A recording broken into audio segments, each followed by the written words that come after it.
Welcome to back to my channel. আজ সয়াবিনের নিরামিষ রেসিপি রান্না করে দেখাবো তোমাদের।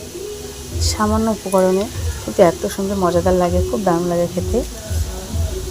দেখো কী কী নিয়েছি, মশলা বাটাও হয়ে গেছে, জিরের গুঁড়ো, টমেটো গ্রেট করে নিয়েছি, আর হচ্ছে আদা, জিরের গুঁড়ো, টমেটো আর কাঁচা লঙ্কা ফেলে দিয়েছি। কেন পাতলা ঝোলে লঙ্কা বেটে দিলে না ঝোলটা গাঢ় হয়ে যায়, খেতে ভালো লাগে না।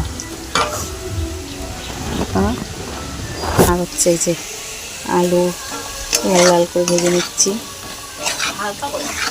লাল লাল করে ভেজে নিতে হবে। মশলা দিয়ে দিলাম,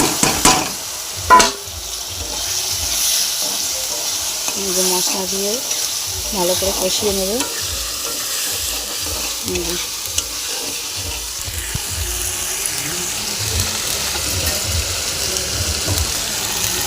লবণ, পরিমাণ মতো লবণটা দিয়ে দেবে।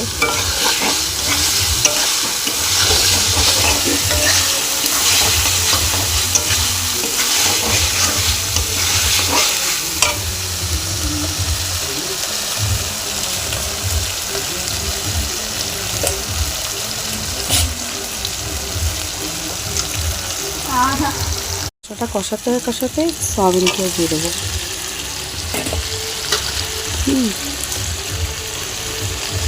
সয়াবিনগুলো একসাথে দিয়ে দিলে কি মশলাটাও কষে গেল, সয়াবিনটাও কষানো হয়ে যাবে একসাথে। এই সয়াবিনটা না আবার ঠান্ডা হয়ে গেলে অতটা ভালো লাগে না, গরম গরম খেতে না দারুণ লাগে। তোমরাও বাড়িতে এভাবে খেয়ে দেখবে, যারা যারা খাওনি এখন খুব ভালো লাগে। আর আজকাল এরকম করেই হালকা পাতলা করে খেলে পেটেও শরীর খারাপটাও হয় না, খুব দারুণ লাগে। তেল মশলাও কম, হালকা সিম।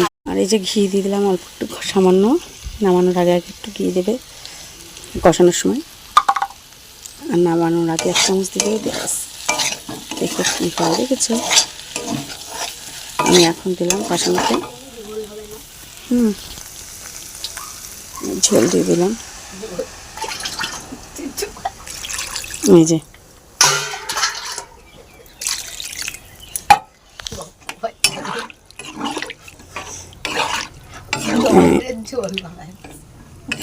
এবার এটারে জাল আসতে আসতে হতে লাগুক, একদম মাখা গামাখা হবে।